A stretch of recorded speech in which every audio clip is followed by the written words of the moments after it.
Countryfile presenter Matt Baker has detailed the difficulty of retaining the show's important support of Britain's farmers, while still allowing it to be a Sunday evening, warm bath, for BBC viewers. When it moved to its evening slot, Matt told Gabby Logan's Midpoint podcast, it turned into this lifestyle-type program. And that's when I started presenting it. Matt says that he tried to bring his experience of working on a farm into the show, while still keeping it accessible for a more urban audience. But do you want it to be a warm bath? He asked. I think Sunday at 7 p.m, it's more of a warm bath. But it's so important that we, as Britain, totally engage with our food producers. He says that people think the countryside is all Land Rovers and wellies and shooting. That's the danger of the warm bath approach.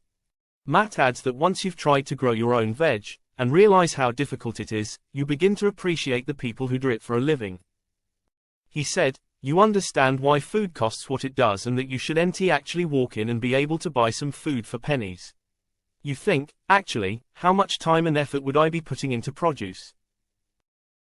He stresses that, increasingly, people are losing touch with how their food is produced, and that's coming at a time when farming is under unprecedented pressure.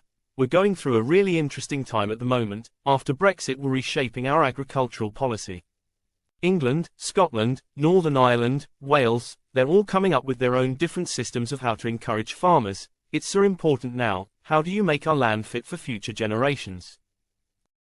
The pressure to farm sustainably, and at the same time to keep prices low, is driving many UK farmers into a very difficult position, Matt explains, and he sees the role of Countryfile is, in part, to help people understand what farming means in the 21st century. It's a really difficult challenge when you're talking about rural economy and family businesses and all of that, he says.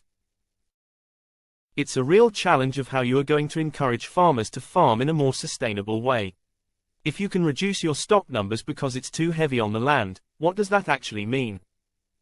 What's the bottom line from a business perspective, and how are we going to create viable businesses that we're going to be able to pass on to the next generation and keep people in the countryside, because it's so important? The danger that young people born into farming communities will simply give up and move away from the countryside represents a real threat to farming's future.